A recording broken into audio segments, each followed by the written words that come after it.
एक दिन हजरत मोहम्मद सल्लल्लाहु अलैहि वसल्लम के जमाने में अरब में फादाक नाम का एक गांव था। इस गांव में रोकाना नाम का एक पहलवान रहता था जो बहुत ही विशाल शरीर का मालिक था।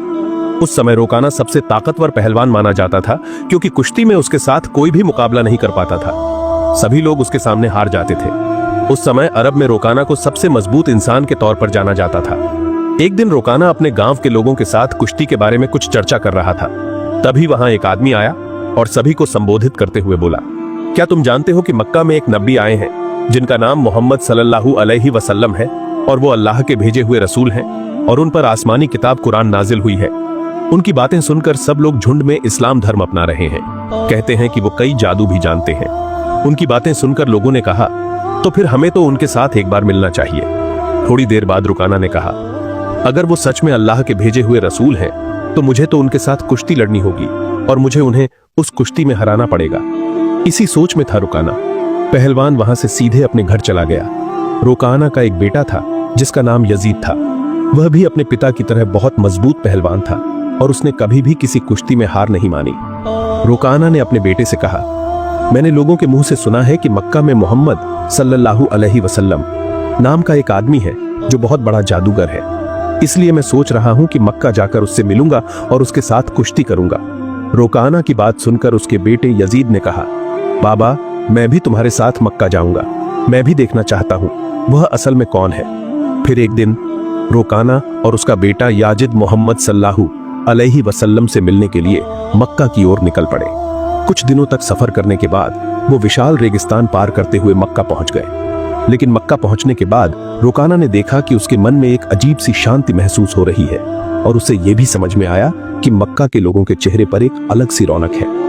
यहाँ सब कुछ अल्लाह की रहमत से है। मक्का का माहौल देखकर रुकाना ने अपने बेटे से कहा, बेटा याजिद, मुझे लगता है यहाँ कुछ खास है क्योंकि मैं अपने अंदर एक अजीब सी शांति महसूस कर रहा हूँ। ये सुनकर याजिद ने कहा, हे मेरे पिता, आप जैसे महसूस कर रहे हैं मुझे भी वैसा ही महसूस हो रहा है। मैं भी अपने अंदर एक अलग सी शांति महसूस कर रहा हूँ और इतनी खूबसूरत शांति का माहौल मैंने पहले कभी नहीं देखा।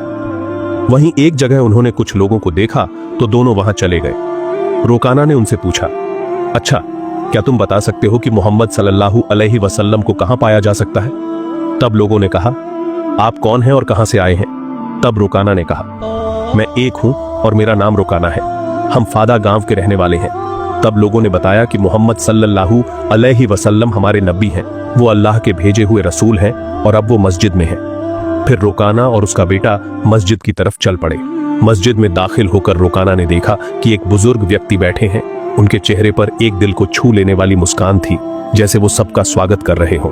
फिर रुकाना ने देखा और पहचान लिया कि यही वो व्यक्ति हैं जिनके बारे में सब बातें कर रहे थे। फिर रुकाना उनके पास गया और मोहम्मद सल्लल्लाहु अलैहि वसल्लम को सलाम दिया और बोला, हे मोहम्मद, क्या तुम वही हो व्यक्ति जिसका नाम मैंने लोगों के मुंह से सुना है? तुम कहते हो कि तुम अल्लाह के भेजे हुए रसूल हो। तब मोहम्मद सल्लल्लाहु अलैहि वसल्लम ने कहा, हाँ, तुम सही सुन रहे हो, लेकिन तुम कौन हो और कहां से आए हो? तब रुकाना ने कहा, मैं बहुत दूर से आपकी तलाश में यहां आया हूं। मेरा नाम रुकाना है। मैं एक बहुत बड़ा पहलवान हूं। पूरी दुनिया में मुझसे ज्यादा ताकतवर पहलवान नहीं है। मैंने आज तक किसी कुश्ती में हार नहीं मानी। फिर रसूल पाक सल्लल्लाहु अलैहि वसल्लम ने बहुत शिष्टता से रुकाना से कहा, वालेकुम अस्सलाम, तुम बैठो, तुम्हारे साथ मेरे बहुत सारे। बात है कि उसके बाद रसूल सल्लल्लाहु अलैहि वसल्लम की बातें सुनकर रुकाना सोचने लगा कि वो मुझसे फिर किस बारे में बात करेंगे।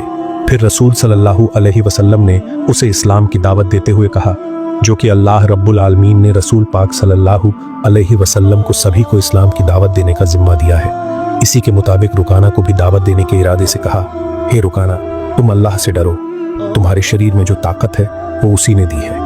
जिसने तुम्हें इतना बड़ा पहलवान बनाया है, उसी महान अल्लाह के सामने खुद को समर्पित करो। सृष्टा पर विश्वास लाओ और मुझे उस महान अल्लाह का रसूल मानो। फिर रुकाना ने रसूल सल्लल्लाहु अलैहि वसल्लम से कहा, हे मोहम्मद, तुम ये क्या बोल रहे हो? मैं तो तुम्हारे साथ कुश्ती लड़ने आया हूँ क्योंकि मैंने सुना है तुम अल्लाह के भेजे हुए रसूल हो और तुम बहुत जादू भी जानते हो। इसलिए मैंने तुम्हारे साथ कुश्ती लड़ने का फैसला किया और तुम मुझे इस्लाम अपनाने के लिए कह रहे हो। तब दयालु नबी रसूल सल्लल्लाहु अलैहि वसल्लम ने रुकाना से कहा, हे रुकाना, तुम मेरे साथ कुश्ती लड़ना चाहते हो, लेकिन मैं तो कुश्ती नहीं लड़ता। ये सब मेरे काम की बात नहीं है। ये तो पहलवानों का काम है। फिर रुकाना ने रसूल सल्लल्लाहु अलैहि वसल्लम से कहा, हे मोहम्मद सल्लल्लाहु अलैहि वसल्लम, मैं तो तुम्हारी इतनी बातें सुनना नहीं चाहता। मैंने सुना है कि तुम्हारे पास बहुत ताकत है, तुम तो जादू भी जानते हो, तुम तो अल्लाह के रसूल हो, तो अपनी ताकत से मुझे कुश्ती में हरा कर दिखाओ। तब दयालु नबी रसूल सल्लल्लाहु अलैहि वसल्लम ने कहा, हे रुकाना, तुम इतनी जोर जोर से कह रहे हो, इसलिए मैं तुम्हारे साथ एक शर्त पर कुश्ती लड़ने के लिए तैयार हूं। फिर रुकाना ने कहा, क्या शर्त, सुनो। तब दया के नबी, माया के नबी रसूल सल्लल्लाहु अलैहि वसल्लम ने कहा, हे रुकाना, अगर तुम मेरे साथ कुश्ती लड़ने के बाद हार गए तो तुम्हें इस्लाम धर्म स्वीकार करना होगा और मुझे अल्लाह के भेजे हुए रसूल के रूप में मान लेना होगा।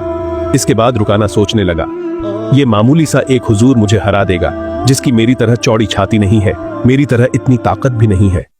मैं तो दुनिया का सबसे बड़ा पहलवान हूं, आज तक किसी ने मुझे नहीं हराया, और मोहम्मद एक मामूली हुजूर है, वो कोई पहलवान नहीं है, वो मुझे कैसे हरा सकते हैं? वो तो मेरे सामने 1 मिनट भी टिक नहीं पाएंगे, इस पर मुझे शक है। ऐसे ही रुकाना ने रसूल सल्लल्लाहु अलैहि वसल्लम का मजाक उड़ाया। फिर रुकाना ने रसूल सल्लल्लाहु अलैहि वसल्लम से कहा, हे मोहम्मद, ठीक है, मैं तुम्हारी शर्त मानता हूं। अगर तुम मुझे हरा देते हो तो मैं तुम्हें अल्लाह का रसूल मान लूंगा और अल्लाह पर ईमान लाकर इस्लाम धर्म स्वीकार कर लूंगा। इसके बाद लड़ाई के लिए एक बड़ा मैदान तैयार किया गया और सभी लोग उस लड़ाई को देखने के लिए जुटने लगे। मक्का और दूर दूर से लोग आने लगे और रसूल सल्लल्लाहु अलैहि वसल्लम भी बेहतरीन पहलवान थे। रुकाना की लड़ाई देखने के लिए समय के मुताबिक लड़ाई शुरू हुई। दयाल नबी रसूल सल्लल्लाहु अलैहि वसल्लम और रुकाना कुश्ती के मैदान में आए। फिर दोनों के बीच लड़ाई शुरू हो गई। जब रुकाना रसूल सल्लल्लाहु अलैहि वसल्लम पर हमला करने के लिए बढ़ा तो रसूल सल्लल्लाहु अलैहि वसल्लम ने बहुत आसानी से रुकाना को उठाकर एक धक्का दिया। एक धक्का खाकर रुकाना जमीन पर गिर पड़ा और उसने अपनी काफी ताकत खो दी। फिर रसूल सल्लल्लाहु अलैहि वसल्लम ने कहा, हे रुकाना, तुम हार चुके हो, फिर भी क्या तुम मेरे साथ लड़ाई करोगे? अरे रुकाना, तुम इस्लाम कबूल करो और मुझे नबी मान लो, साथ ही अपनी हार भी मान लो। तब रुकाना ने कहा, मोहम्मद, मुझे एक और मौका दो, इस बार मैं तुम्हें हरा कर दिखा दूंगा। तब मेरे दयालु नबी, माया के नबी रसूल पाक ने कहा, ठीक है, मैं तुम्हें एक और मौका देता हूं, लेकिन उसके बाद तुम्हें हार मान लेनी होगी और मेरे धर्म को अपनाना होगा। यह कहकर दयालु नबी ने पहलवान को एक और मौका दिया। फिर से लड़ाई शुरू हो गई और इस बार रुकाना फिर रसूल सल्लल्लाहु अलैहि वसल्लम को नुकसान पहुंचाने के लिए वापस आता है और पहले की तरह फिर से रसूल सल्लल्लाहु अलैहि वसल्लम रुकाना को ऊपर उठाकर जमीन पर पटक देते हैं, जिससे रुकाना तुरंत जमीन पर गिर पड़ता है। फिर रुकाना से कहते हैं, हे रुकाना, तुम अब अपनी हार मान लो और अल्लाह पर ईमान लाओ और मुझे अल्लाह का भेजा हुआ रसूल मान लो।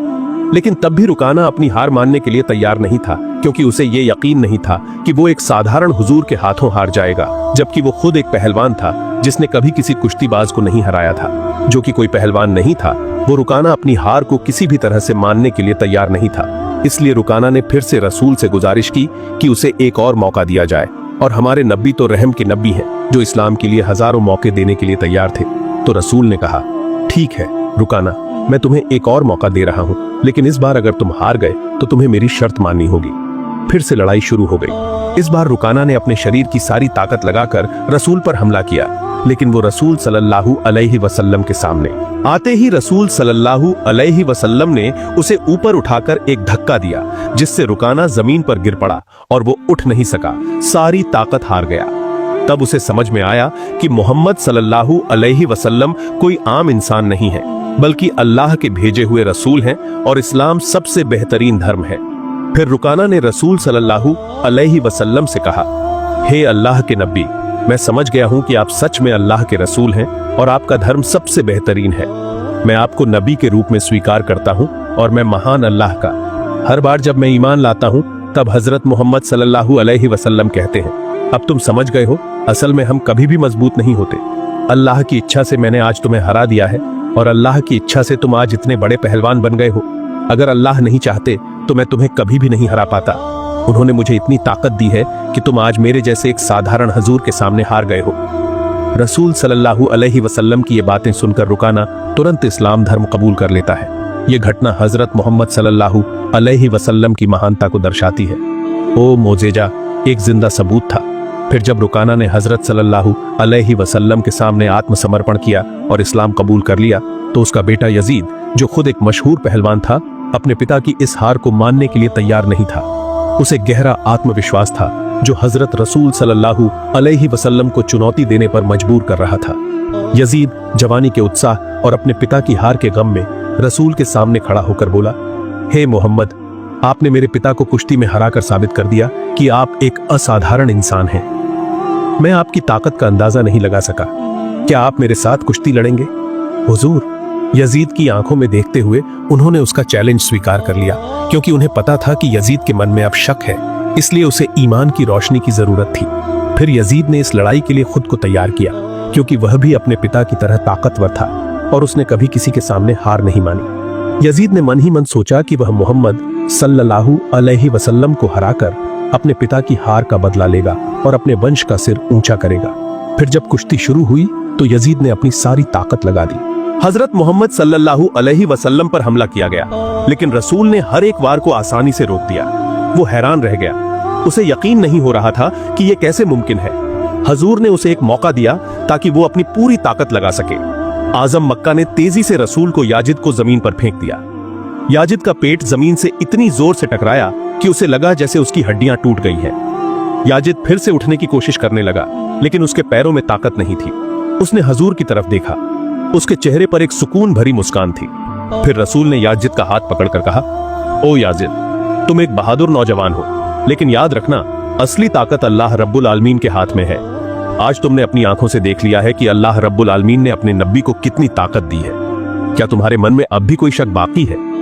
ऐसी बातें सुनकर याजिद की आंखों से आंसू बहने लगे।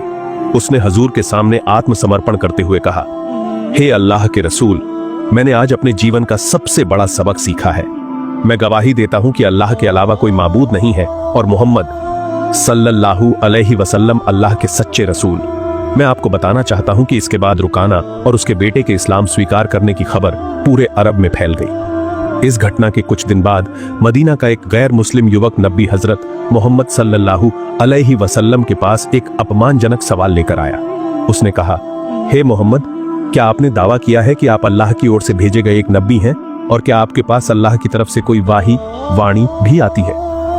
अगर तुम्हारी बात सच है तो कुछ ऐसा करके दिखाओ जो आम इंसान के लिए करना मुश्किल हो। यह सुनकर रसूल ने कहा, ठीक है, तुम क्या देखना चाहते हो, बताओ। फिर उस युवक ने दूर एक पेड़ की तरफ इशारा करते हुए कहा, बिना किसी हाथ के स्पर्श के एक पल में उस पेड़ को यहां लाकर दिखाओ। तब नवाज जी मुस्कुराते हुए बोले, मैं कुछ नहीं कहूंगा, तुम खुद उस पेड़ के पास जाओ और बस इतना कह दो कि अल्लाह के भेजे हुए रसूल तुम्हें बुला रहे हैं। फिर वो युवक अपनी इच्छाओं को पूरा करने की उम्मीद के साथ, यकीन के साथ पेड़ के पास गया। जाकर बोला, हे पेड़, तुम्हें अल्लाह के भेजे हुए रसूल बुला रहे हैं। ये कहते ही पेड़ कांपने लगा और जमीन से अपना पूरा रिश्ता तोड़ते हुए कूदकर नबी साहब सल्लल्लाहु अलैहि वसल्लम के सामने आ गया। पेड़ की इस हालत को देखकर उस युवक ने हैरानी से कहा, आप तो जरूर कोई जादू जानते हैं। फिर उस युवक ने कहा, देखो, पेड़ को उसकी पुरानी जगह पर वापस लगा दो। तब नबी साहब सल्लल्लाहु अलैहि वसल्लम ने पेड़ से कहा, जाओ, तुम अपनी जगह पर लौट जाओ। और तुरंत पेड़ वापस अपनी जगह पर चला गया। फिर से अपने पुराने स्थान पर लौटकर नबी जी का यह अलौकिक चमत्कार देखकर वह युवक ऊंचे स्वर में कलिमा पढ़कर मुसलमान बन गया और बाद में उसने अपने परिवार को भी मुसलमान बना दिया। हमारे महानबी सल्लल्लाहु अलैहि वसल्लम की पूरी जिंदगी